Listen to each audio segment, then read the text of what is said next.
Hey, what's going on? This is Lawrence Owen, Colts Law, and I want to thank everyone who is joining me here.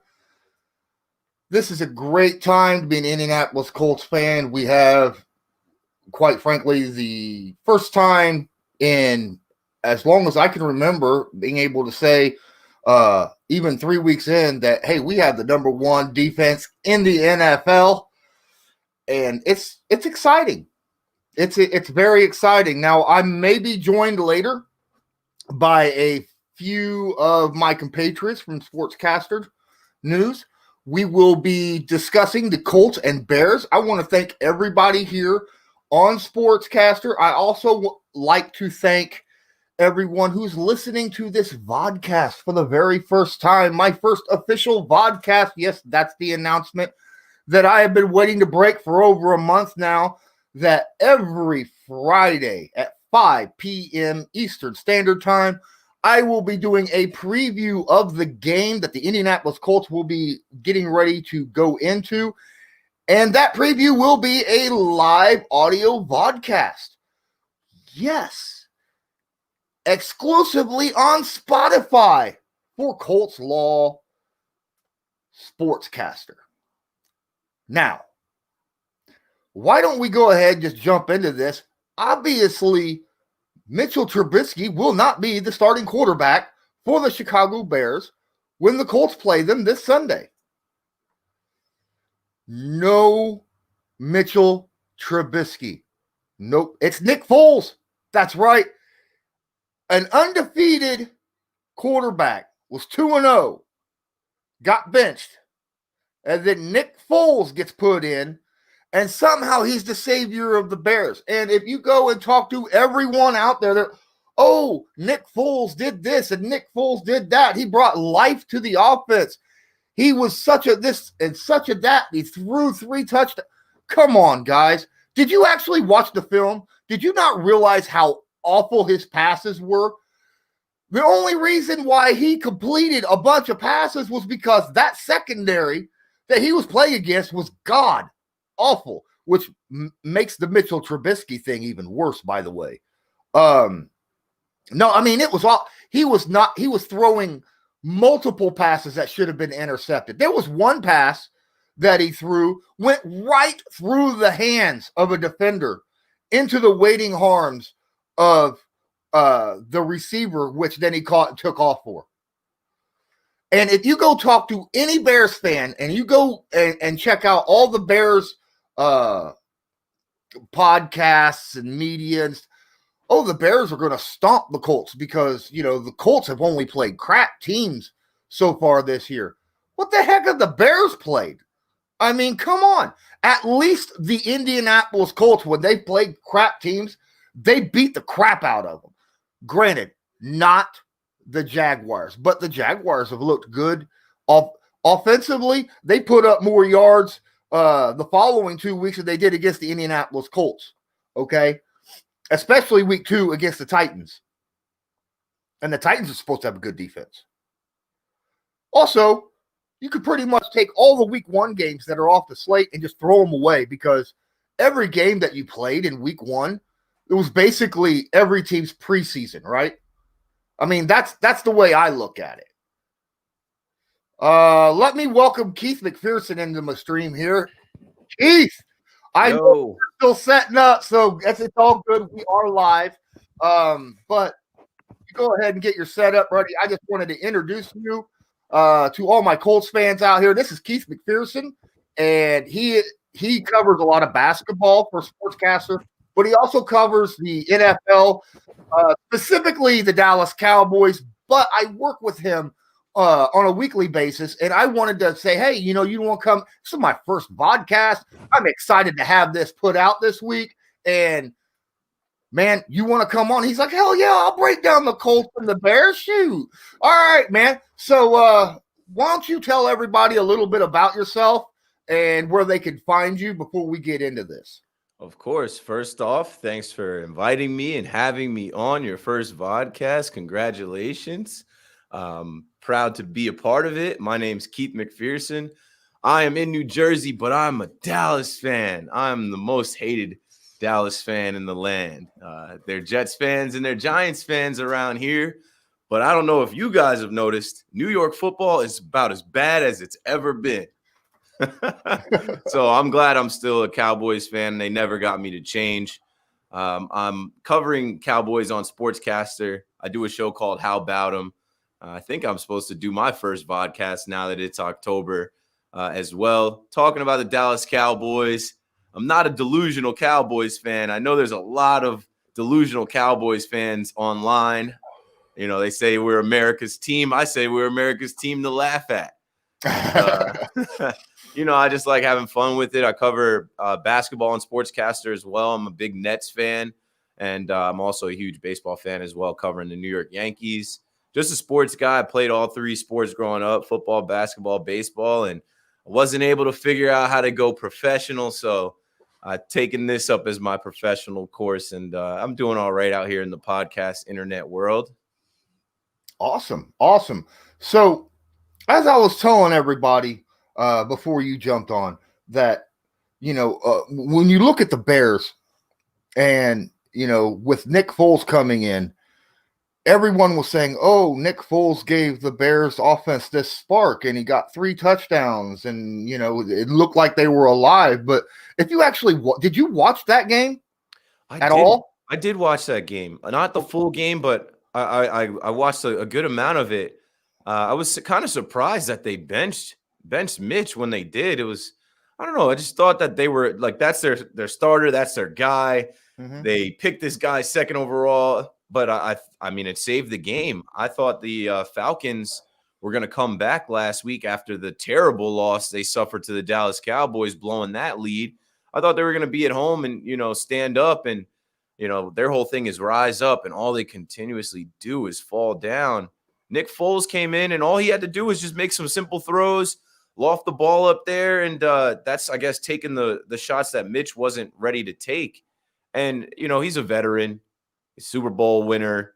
He snuck up on everybody that year. I still feel like that was a fluke year that the Eagles won the Super Bowl. They were underdogs every week. No one was expecting them to win, and that's what happens. But I'm very interested in seeing what that team looks like this week after a week of practice. Nick Foles being the guy, I think he's going to give them a little different energy.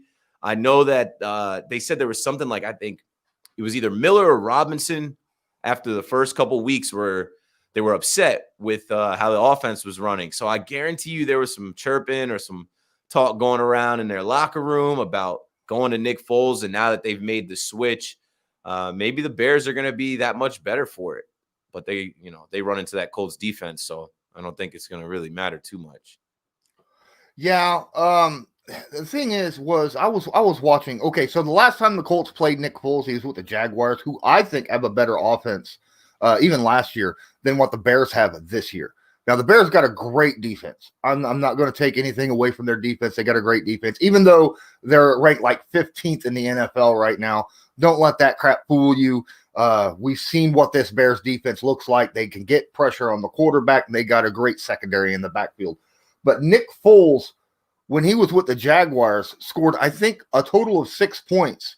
With that was when they still had Leonard Fournette and all those other guys before they was like, you know, here, let's get rid of our guys in this past offseason.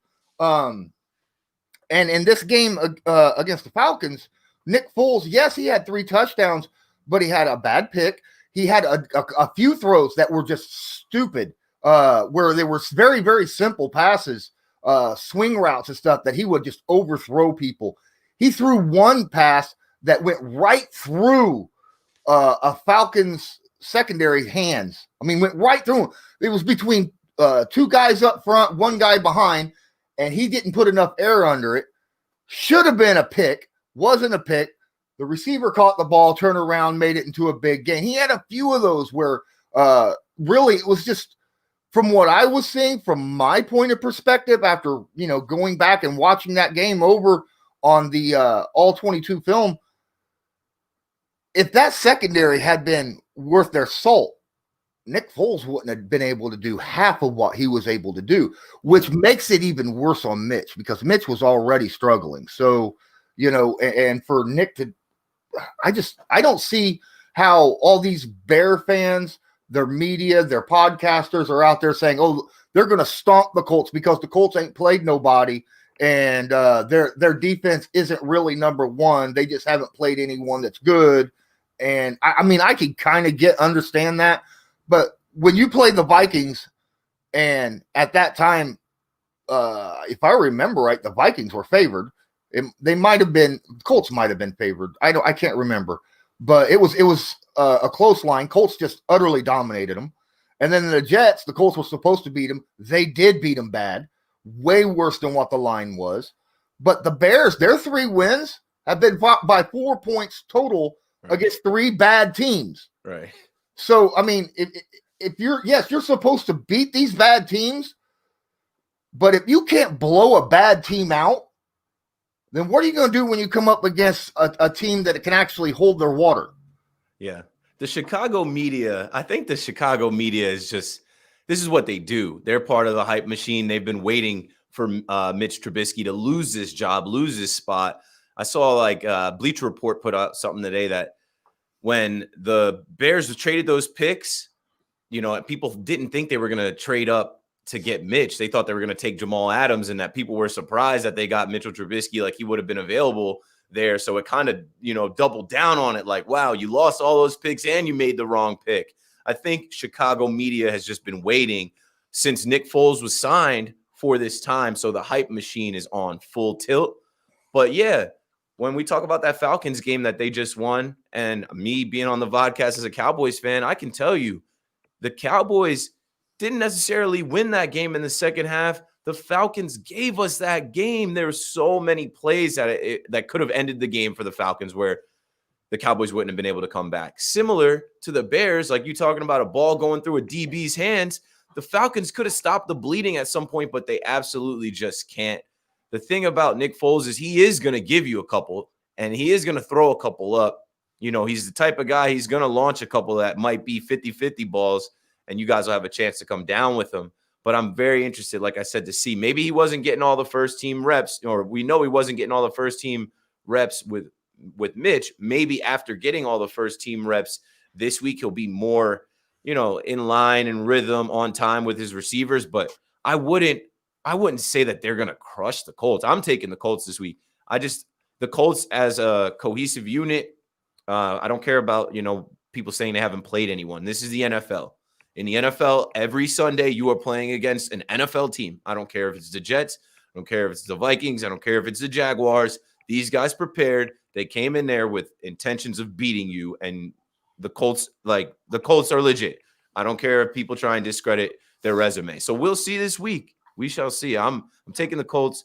I'm not sold on the Bears yet. They better be able to run the ball because if they're thinking Nick Foles is going to be the savior like he was for the Eagles, he's not. He's just a little bit better than Mitch Trubisky at throwing the ball and taking the shots that he needs to take. But it's not like he's going to go out there and blow out this Colts defense. This Colts defense is legit as it comes in the NFL.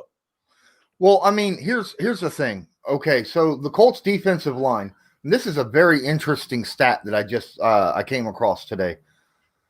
The Colts have blitzed less than any other NFL team so far this season. Yet they have the second highest quarterback pressure percentage in the NFL, and yet blitzing the least. That says so much about a defensive line, right? Yep. I mean, that's got to tell you that they've got a legit defensive line, that they could get that much pressure, the second highest pressure, yet sending the least amount of blitzes. That says so much. That says so much for Justin Houston, DeForest Buckner, Grover Stewart, who a lot of people don't know, but I'm telling you, you will know by the end of the season. And then Danico Autry. Those 4 guys get really good pressure on quarterbacks. They also stop the run. The Colts have the number 4 run defense to go along with that top-ranked pass defense. A lot of people don't realize that. And if this Bears offensive line regresses to what I saw last year, because this Bears offensive line last year was god awful. That offense is in for a struggle. They already are without Tariq Cohen. You know, he's on IR. They're going to have to rely on David Montgomery. Cordero Patterson. right? Who's God only knows where he'll line up, but I mean, it's nice to have a player like that, though, right? I like having a Cordell Patterson on a team. The Colts have someone very similar, Naheem Hines, only not as big, right? But can still go wide receiver or running back. So it's good to have players like that. People forget they got a great tight end group. I mean, they do. The Bears have, you're like, oh, wow, they got Allen Robinson. Yes, but they got Jimmy Graham, Cole Kmet. Yeah. That's a good 1-2 punch at tight end. So if the Bears offensively are to beat this Colts defense, how do you think they have to do it? I think they got to run the ball. I said, if they don't get David Montgomery going and then they put it all on Nick Foles' shoulder to be this savior, be this hero, it's not going to work because he's going to be looking out of there and one of his receivers is going to be taken away by Xavier Rhodes after the game he just came off of, basically letting people know that he's not done, he's not finished. Nick Foles is going to have to make some reads and make some plays. You talked about the tight ends. Maybe he finds those guys underneath, but it's not going to be the same situation as last week where you're just out there kind of playing 7-on-7, chucking it up. The Falcons DBs, they're no good. It's going to be a different ball game. I think they got to establish a run, and if they can't establish that run against the Colts front seven, I don't see it happening. I mean, I think it's going to be a competitive game. I just don't think this offense is going to be rolling this week as if Nick Foles is Patrick Mahomes on the team all of a sudden. Like, he's good.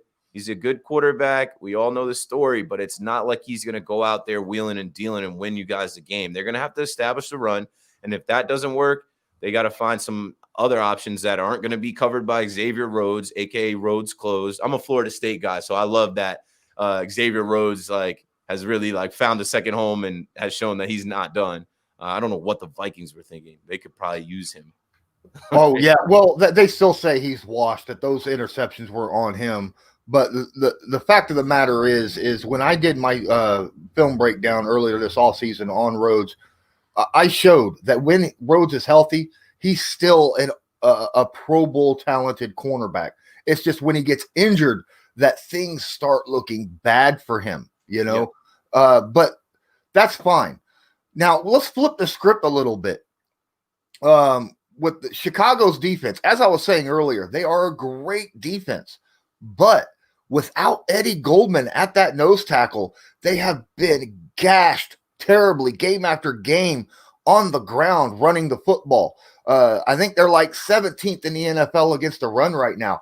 And then on top of that, Khalil Mack is questionable to enter this game. If Khalil Mack can't play this game, I think the Colts offense runs all over this defense. Yeah, I mean, I'm envisioning you guys' offensive line bullying them up front if there's no Khalil Mack. I mean, even if there is Khalil Mack, you double him, you give some help on him. This Bears defense, they're not the monsters of the Midway that we've seen in the past couple years when they've had some, letdowns. Actually, they got beat by Nick Foles in the in the playoffs a few years back when the Eagles made that run. They had a solid team.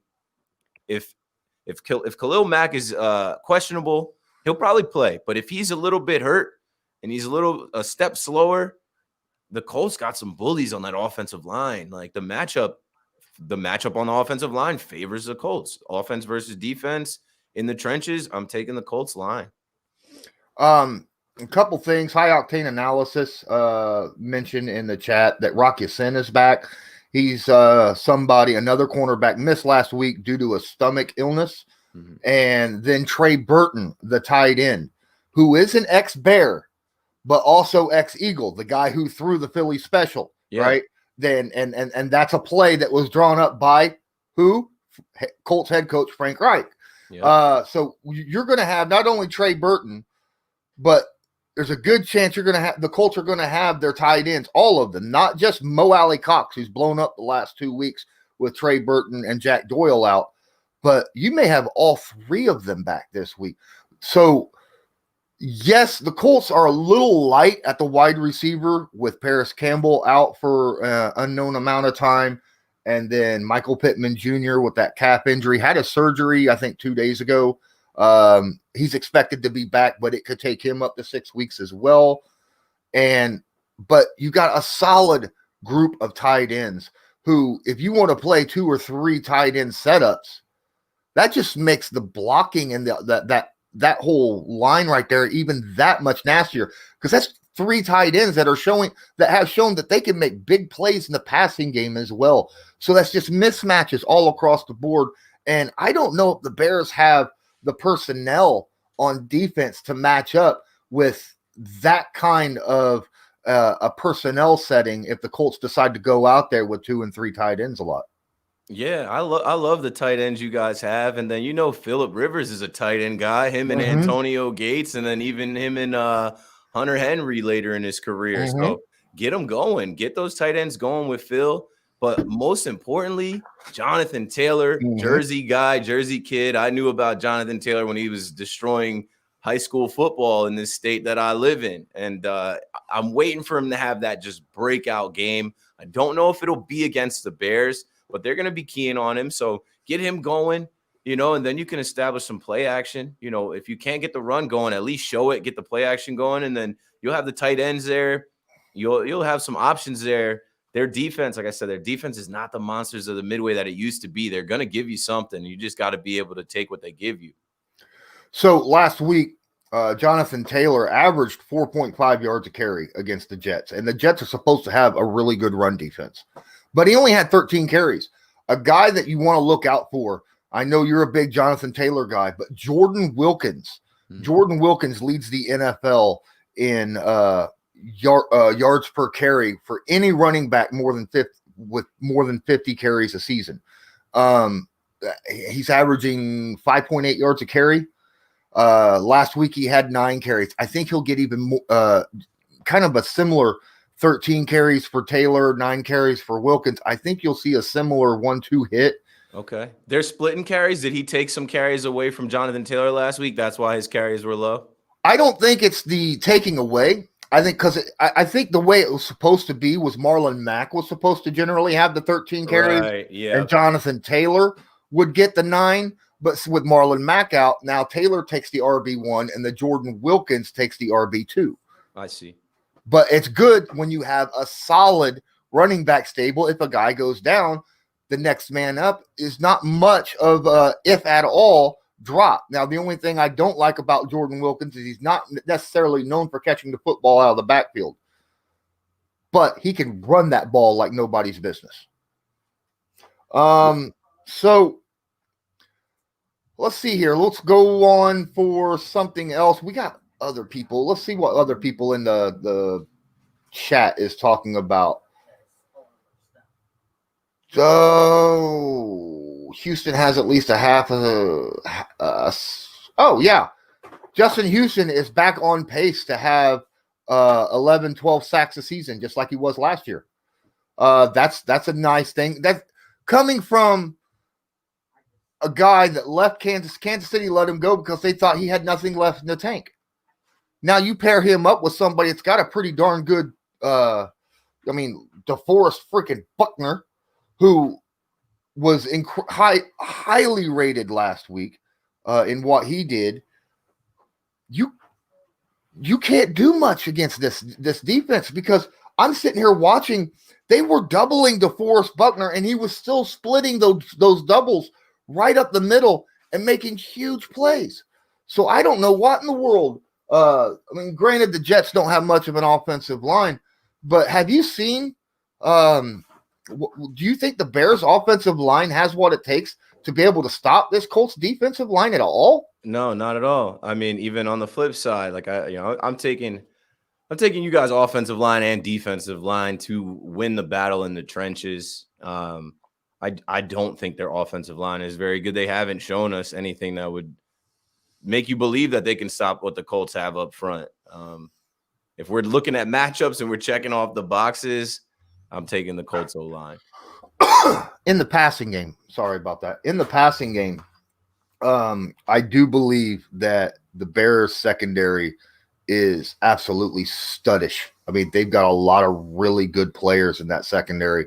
You're looking at Kyle Fuller, Eddie Jackson, Tashawn Gibson, the rookie Jalen Johnson. He's been playing pretty darn good as well.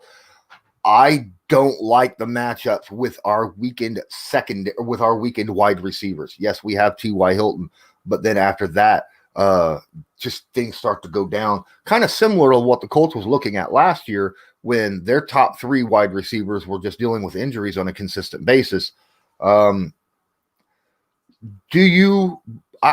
honestly, I think this is going to be one of those games where the Colts are going to run the football, or their plan is run the football and chip small chunks of passing, the high completion percentage passes, like what Phillip Rivers has been doing, because he leads the NFL in completion percentage with like 77.5% completion percentage.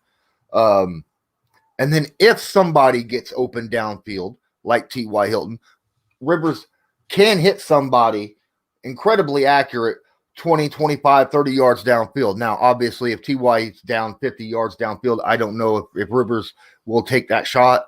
Yeah. But I do like the fact the matchups, if the Colts are running the ball really well and just nitpicking them down the field over and over and over and over, you could see a T.Y. over the top.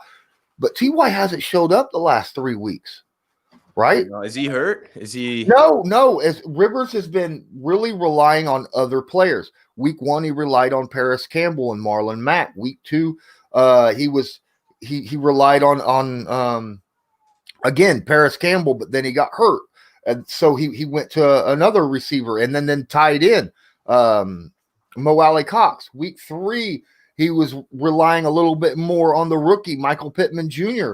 and Mo Alley Cox, and then Jr. went down with the injury. So now, I mean, last week T.Y. had like a few catches. I think he had 4 catches total. He's just slowly been working his way back into it. But I don't know if you're going to see much of a huge passing game in this one, because I think the Colts really are afraid. I mean, you can't go into this game with that secondary that they have and the pass rush that the Bears have.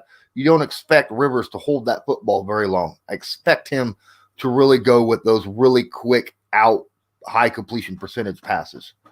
Yeah, they might have to take some shots just to make them respect it. Their DBs are great, but you got to challenge them. You got to at least throw it up there and make their defense respect it. Like, obviously T.Y. is known for getting hit on these deep passes and these big plays, these long balls. We haven't seen that yet, but at least show it. This spread is 43, so I'm guessing they're expecting a low-scoring game. The Colts are favored 3-3. I'm taking the Colts. I don't know. I'm thinking about you guys' kicker. Like, if it comes down to a kicking match, I still think you guys can win it in a kicking match, but it should be low scoring. I don't expect too many big plays. I think it's going to be a matter of the Colts taking what the Bears give them. If they're showing you, hey, we can't stop the run, keep running it. If they want to heat you up, go to some screens.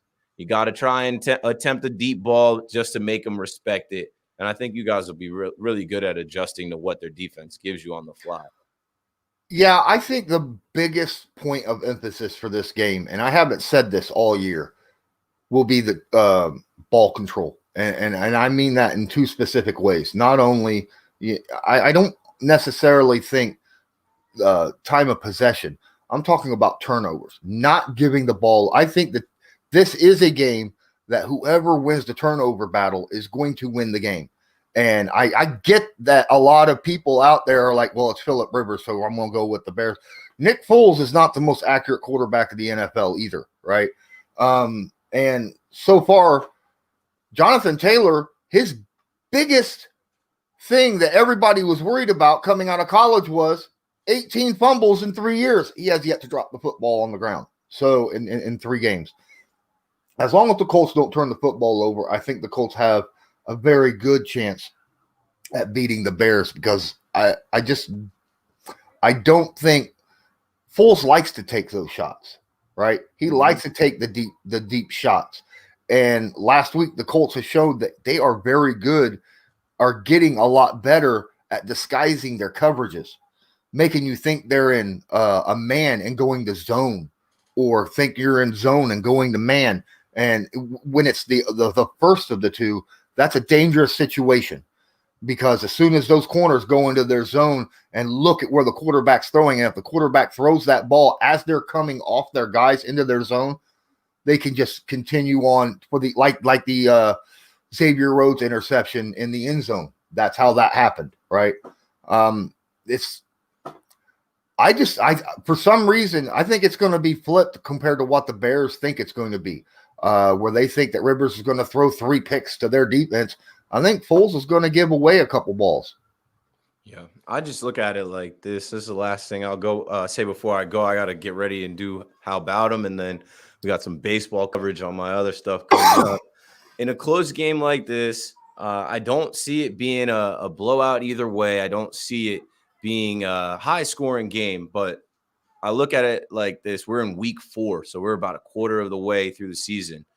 The Colts defense and offense has been playing together. That defense is very strong. And then when you look at the Bears, yeah, they've been playing together, but having a new quarterback, a new guy calling the plays, a new guy where all the hype is around what this new guy can bring. Their first experiment running the offense, I guess, was last week, but their first full game running the offense under Nick Foles is against the Colts. Yeah, they'll be at home, but there's no fans. It'll be quiet, and I think it's going to be on the Colts to stop them. And this Colts defense is a tough defense for it to be your first test as an offense, running against. So we'll see what Matt Nagy has prepared. But I think you guys have a more cohesive unit. I think now that we're 4 weeks into the season, we're really going to see those cohesive units win, those cohesive units shine, the guys that don't have to figure it out too much, that already got it down. And I'm taking the Colts. How about them Colts? All right. Well, you got a score prediction that you want to throw out there before we let you go? I think the Colts cover, and I think the Colts cover by like 4 or 5. So if the spread is 43, I'm going to take the over as well. Give me the Colts 26 and the Bears 20. 26-20, Colts win. All right. Well, thank you so much, Keith, for joining. Again, guys, check him out with How About Him. Also on Sportscaster, Keith Mcpherson. Loved having you on, man. I can't wait to talk to you again. See you on Sunday, bro. Yep. See you later. All right. That was Keith Mcpherson from Sportscaster News, and he talks so many different other sports, but very excited to have him on the stream with me. You guys out here on Sportscaster, I just want to say out loud, Run and Hide, Marlboro Fan, Gunners Love 192, Mamba number 24. Thank you so much for joining my stream here on Sportscaster. Don't forget, make a profile on Sportscaster, and that way you're able to follow your favorite sportscasters, including myself, Keith Mcpherson, Ray Rout, Adam Armbrecht, Joe Nubo, all of us on Sportscaster News. All right, so Alpha Wolf, he has a caster voice. Yes, he does. John, let's go Colts. John Danemark in the chat. Thank you so much for being here. All right, we have quite a few people watching on all of my platforms right now. I'm really worried that I didn't actually bring up Akeem Hicks. That's one of those guys that's a little bit worrisome as well, because there are times when that darn defensive end can really wreck you on a game. And last couple weeks, Anthony Costanzo has had a couple snaps where he really gave away some pressure, and Akeem can really bring it. So I'm hoping that we'll see a little bit of our right guard, Quentin Nelson, kind of coming over and giving AC a little bit of help in this one, especially if Khalil Mack's not in the game. Now, if Khalil Mack's in the game, you have to make sure you know exactly where he's at all times, because there are times when he'll be on the left side of the defense.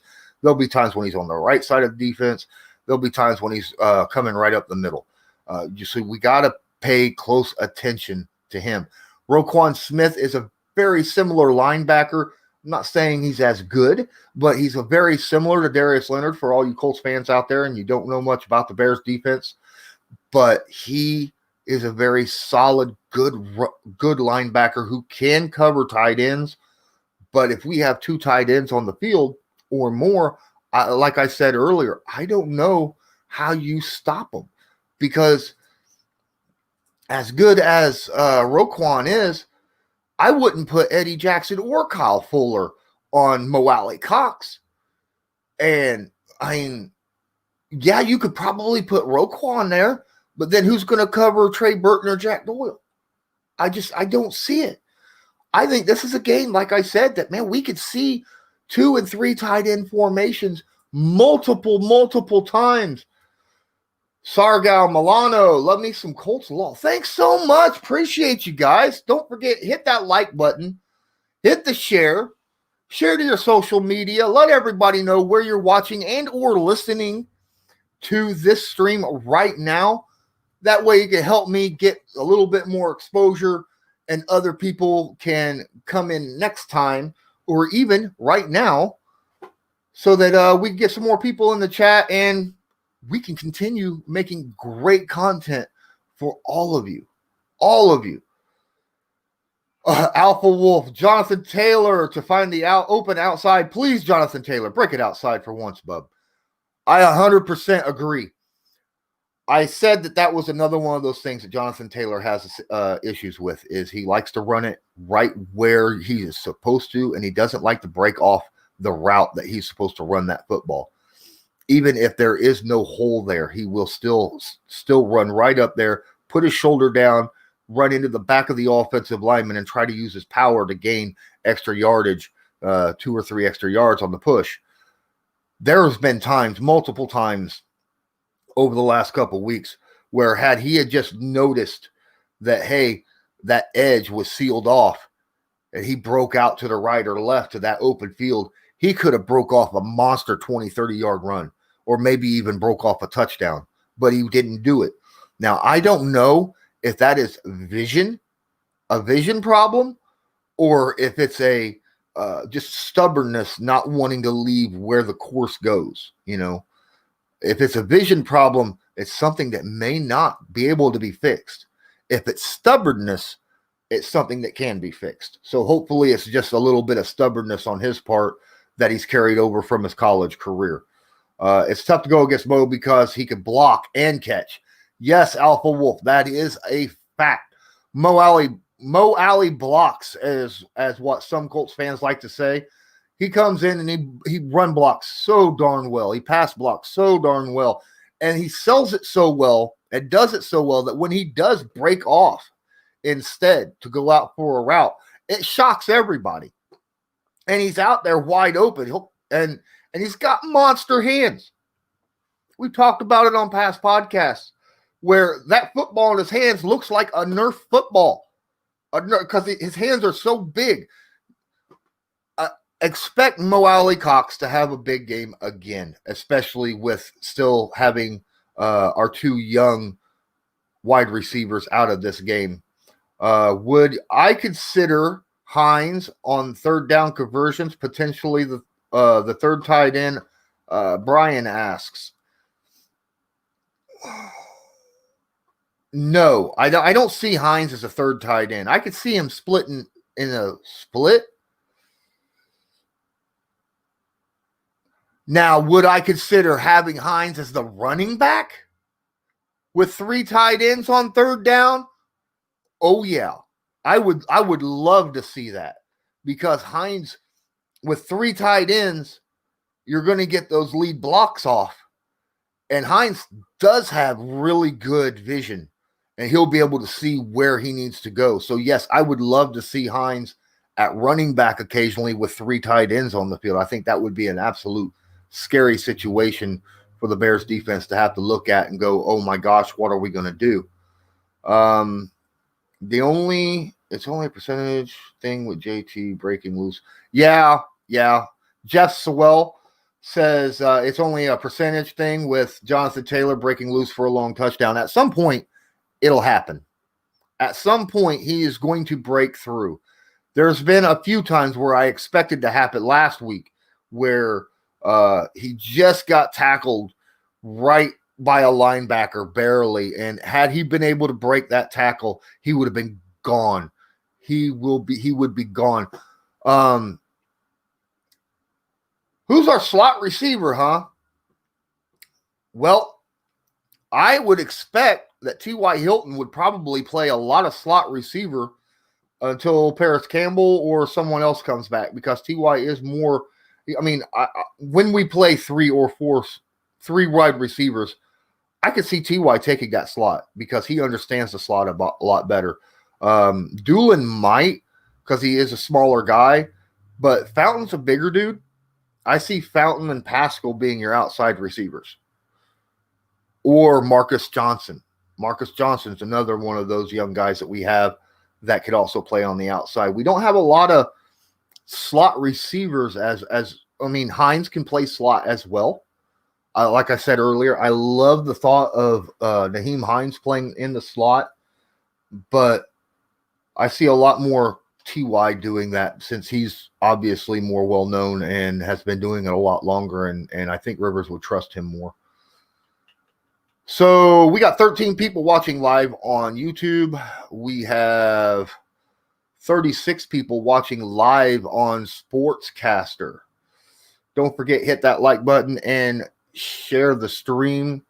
If you're listening to this on Spotify, please, I don't know how you like the stream because I haven't checked it out yet, or how you share, but do so that way as well. Let everyone know where you're listening to this podcast and how to get to it, because the more I get listening to this, the more content I'll be able to bring out later on.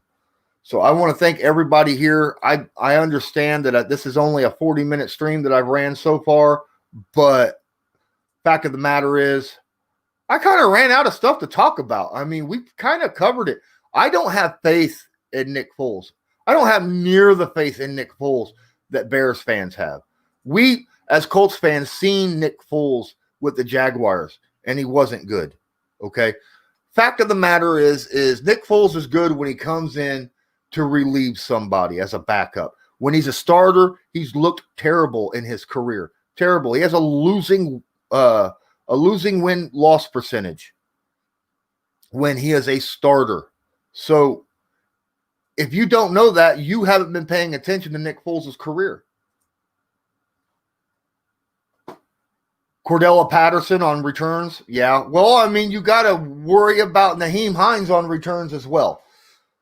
Comments on drugs. He says he agrees with me on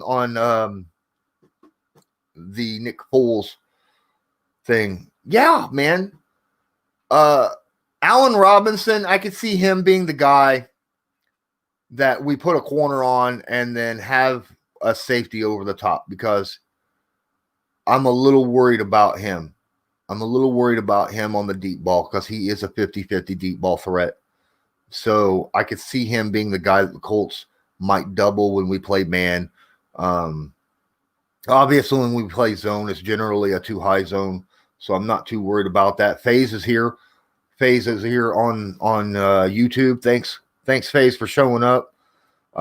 Actually, you caught us right at the end of the stream, but I can't wait for this game, because this is actually a game that will test the Colts. Okay, with all these people out there saying, well, you take the Colts' #1 defense with a grain of salt because of the schedule that they've played and the teams that they've played. Well, I got a feeling that even if the Colts come out of this and have a great defensive game, they're still going to talk the same, because they'll be like, well, it's the Bears defense, or it's the Bears offense. So what in the heck? It doesn't matter what happens. I think it won't be until next week. I think, is it the Browns that we play next week? I think so. Let me go look at that real quick. But I'm pretty sure it is. Yes, it is the Browns, which is a 4:30 game at Cleveland at that. That is one of those games that I think that our defense will finally be tested. comments on drugs says, hey, Lawrence, I'm pretty new to the channel. I've been sub for a while, but haven't watched your vids. I'm starting now and enjoying them. Thanks so much, man.